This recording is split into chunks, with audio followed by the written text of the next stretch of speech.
실제 대한민국 교실 현장의 성교육을 보게 될 것입니다. 과연 괜찮은지 여러분의 의견을 부탁드리겠습니다. 그리고 다음 편을 놓치지 않기 위해 구독을 추천드립니다. 폭염주의보가 내려진 2023년 7월의 여름. 서울 광장은 아니지만 중구 을지로 일대 도로 한복판에서 연휴 때와 같이 2023년에도 퀴어 행사가 열렸습니다. 퀴어 축제는 대한민국에서 열리는 성소수자 문화 시위로서 동성애와 젠더 성적 취향의 다양성을 대중들에게 알림으로 차별금지법에 관한 법률적 보장을 이끌어내고자 하는 것입니다.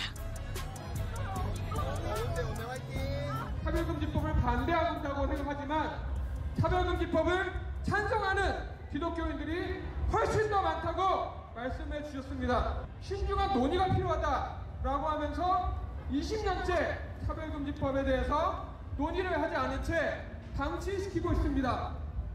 혐오와 차별을 그런데 축제를 즐기는 참가자 중 앳된 얼굴의 학생들이 많이 보였습니다. 특히 고등학생 연합으로 차린 부스가 눈에 띄었는데요.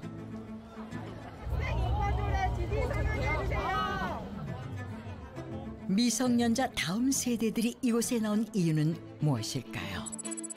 한국청소년정책연구원의 2023 청소년 가치관 조사 연구 보고서에 따르면 동성 결혼을 허용해야 한다는 데는 청소년의 52%가 동의해 성인에 비해 2배 넘게 찬성하는 것으로 나타났습니다. 또한 남학생의 36%, 여학생의 69%가 동성 결혼 허용에 동의했고 학급별로는 중학생의 동의 비율이 55%로 가장 높았으며 고등학생 52.9%, 초등학생 46.4% 순이었습니다. 교육이 얼마나 중요한가 하면 국가인권위원회가 2001년도에 만들어졌습니다. 그런데 국가인권위가 딱 만들어지고 나서 국가인권위가 한 게 뭐냐 하면은 다음 세대를 바꾸자. 그래서 교과서에 동성애를 이제 부정적으로 하는 걸 다 빼도록 만들었어요. 그 다음에 선생님들 불러가지고 인권 교육을 시켰습니다. 그 인권 교육이 바로 동성애 옹호 교육이에요. 그래서 20년 동안 그렇게 함으로써 결국 50% 이상이 젊은 청소년 50% 이상이 동성애 옹호 상태를 바꿨어요. 사실은 30년 전만 해도 뭐 70대나 10대나 다 똑같이 동성애를 부정적으로 생각했어요. 근데 불과 20년 만에 이 국가인권위원회가 교육을 바꿈으로써 그만큼 교육이 중요한 겁니다. 정확한 정보와 사실만을 전달해야 하는 교과서. 실제 우리나라 공교육에서 이루어졌던 동성애 교육 내용입니다. 동성애는 자연스러운 것이라 표현하고 있으며 또한 동성애가 에이즈의 원인이 아니라는 성적 소수자를 옹호하는 주장만을 전달하고 있었습니다.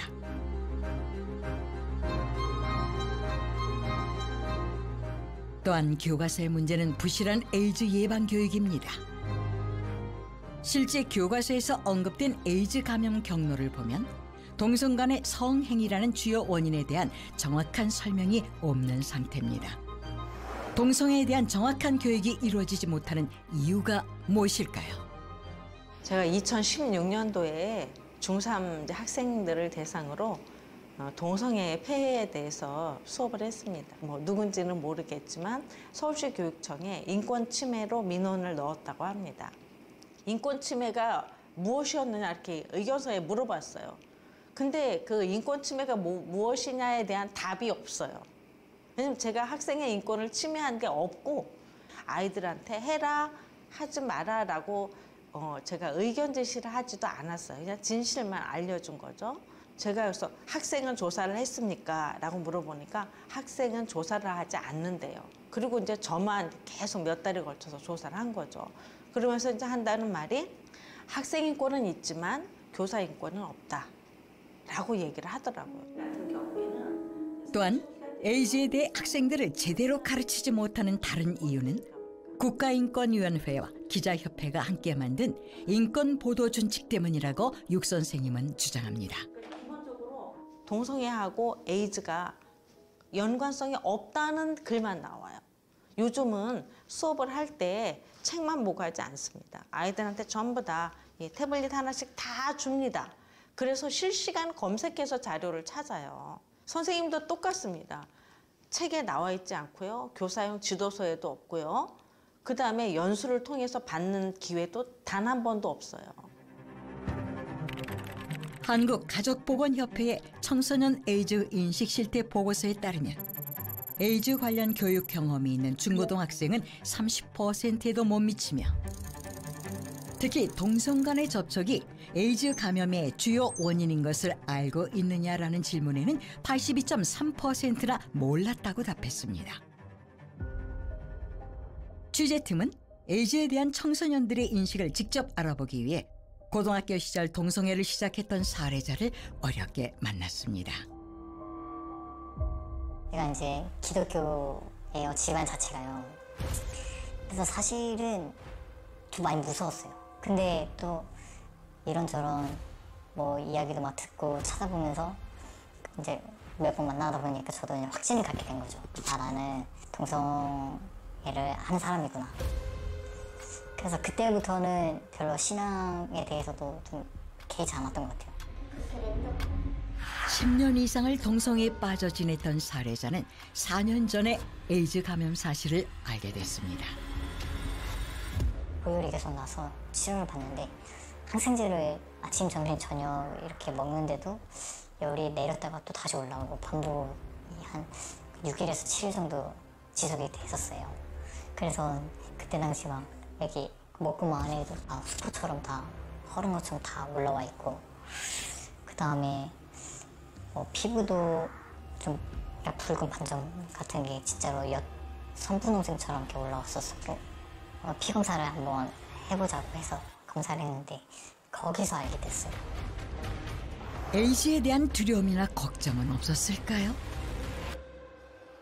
처음 만나는 사람이다 보니까 이 사람이 나를 해치지 않을까 그러니까 이런 쪽으로 이제 좀 두렵기도 하고 걱정이 됐었지 좀 동성애 자체가 막 병적이고 막 에이즈 걸리고 약간 그런 생각은 못 했던 것 같아요. 실제로 제가 에이즈에 대해서 검색해보고 알아봤을 때는 뭐 그 별거 아니다. 약 하나 먹으면은 괜찮다. 뭐 사실 그렇게 위험한 것도 아니고 그리고 이제 성관계를 한다고 했을 때 걸릴 확률도 매우 낮다. 저 이렇게 이제 정보를 받아들였었거든요. 너무 가볍게 생각했어요. 감기약처럼 그냥 하루 하나 먹는 것도 영양제 먹는 것처럼 그냥 그렇게 생각을 했기 때문에 이렇게까지 저의 삶을 망가뜨릴 거라고는 생각을 못했죠. 근데 사실 지금은 뭐 여자를 만나서 가정을 이루고 싶은 마음이 있어도 이제 이런 병이 있기 때문에 또 그렇게 또 할 수가 없는 상황이어서 그게 진짜 힘들어요. 동성애에 빠졌던 시간이 뼈저리게 후회된다는 사례자. 그러나 청소년 에이즈가 사회 문제가 되고 있는 현실에 교육과 사회의 책임은 없는 것인지 되돌아봐야 할 시점입니다. 교실에서 이루어지는 또 하나의 성혁명적 수업. 사회적 성, 바로 젠더입니다. 사회적 성, 젠더란 성별은 남녀 두 가지만 있는 것이 아니라 자신이 느끼는 정신적 성별 정체성으로서 생물학적 성별과 정신적 성별이 일치하는 사람을 시스젠더라 하고 일치하지 않는 사람을 트랜스젠더라고 합니다. 따라서 여러 가지 성이 있고 성별은 바뀔 수 있다는 것이 젠더입니다. 저희 딸이 학교 다녀와서 기술과정 수업 시간에 이제 선생님이 가정에 이제 부모가 꼭 남자 여자일 필요가 없다. 남자일 수도 있고 여자일 수도 있다. 이제 아이들에게 가정의 형태를 이렇게 얘기해 주시고 또 내 기분에 따라 성이 달라질 수 있다. 뭐 오전에는 뭐 남자이고 오후에는 여자일 수 있다. 선생님은 그렇다면서 근데 자기는 오늘은 여자이고 싶다면서 그런 얘기를 했다고 해요. 선생님들이 이렇게 아이들에게 어떻게 보면 주입하는 거고 강요하는 거고 확신을 주는 거잖아요. 그래서 이 부분이 정말 제일 염려가 되고 그런 마음이. 전국 최초로 포괄적 성교육을 도입했던 울산광역시. 울산 한 고등학교에서 이루어진 인권 수업의 내용입니다. 이성애자가 되라고 이사회에서 하죠. 그런데 사람마다 내가 남자로 지정됐는데 나는 내가 느끼는 남자 같지 않아 이렇게 생각하는 사람도 있을 수 있겠죠. 의사가 정해진 거에 대해서도 내가 선택할 수도 있다는 생각까지 이르게 되는 거예요. 자기가 인식하는 성이 다르게 할 수 있어요. 그런데 이걸 선택하는 사람도 있어요. 어떤 사람들이 선택하는 사람일까요? 혼자. 혼자 맞아요. 혼자 같은 사람들이 뭐라고 해요?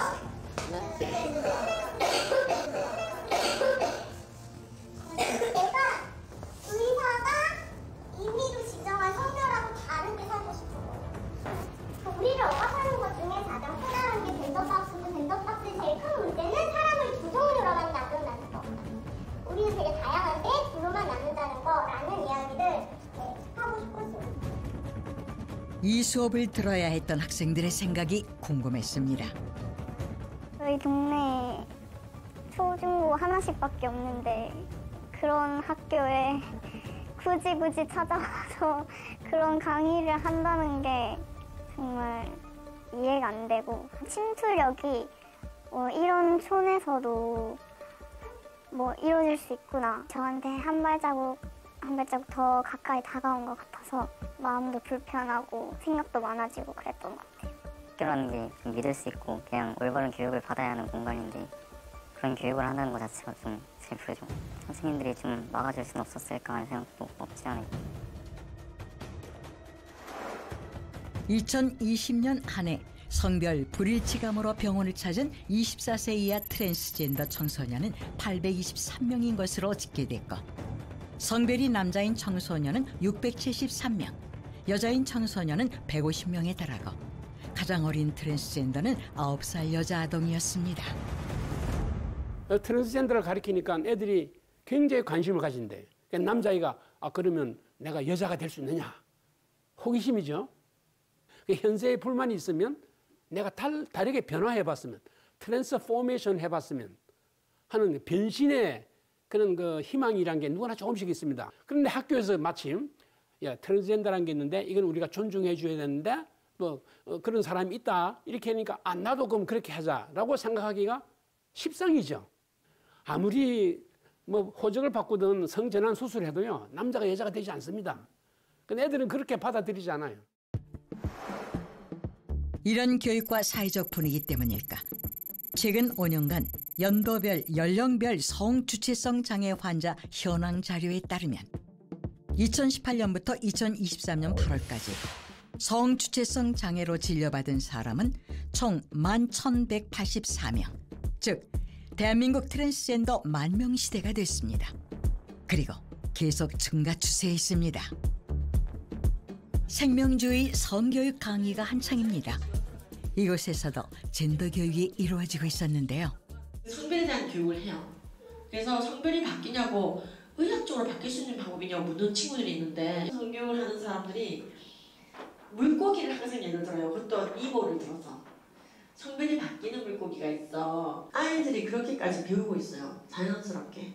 그러니까 성교육은 학교 수업 시간에만 진행되는 게 아니라 문화를 통해서도 들어오고요. 행수를 통해서 아이들은 그렇게 24시간 노출돼 있어요. 이 아이들은 기독교 학교 아이들입니다. 예. 그러니까 일반 중고등부 아이들보다는 또 다른 차원의 신앙을 가졌을 거라 생각했는데 그런데 이 아이들은 남자끼리 결혼하는 건 혹은 여자끼리 결혼하는 건 죄인 걸 이제 알았으니까 성별을 바꾸어서 결혼하는 건 괜찮지요. 왜 성별을 바꾸기 위한 성형수술은 안 되냐. 그러니까 이걸 성형수술처럼 생각하는 아이들도 있고요. 근데 제가 현장에서 느끼기로는 어렸을 적부터 성별에 대한 바른 교육을 하고 언제 성별이 정해지는지 과학적으로 얘기해주고 그리고 성별 정정의 불가성, 의과학적인 팩트만 잠깐 얘기해줘도 3분이 안 걸리거든요. 아이들이 성별이 바뀌는 게 아니군요 라고 깊게 각인시킵니다. 스스로에게. 근데 그 짧은 교육이 어린 시절에 들어가 있지 않은 상태에서 계속 미디어와 잘못된 성교육으로 가스라이팅이 되면 아이들은 그대로 세계관이 바뀌는 거예요. 그 변모된 세계관대로 살다가 이제 동성애 강의를 들었는데 그러면은 성별을 바꿔서 동성끼리 결혼하는 건 괜찮죠? 이런 질문까지 가는 거예요. 설계관 전쟁이죠.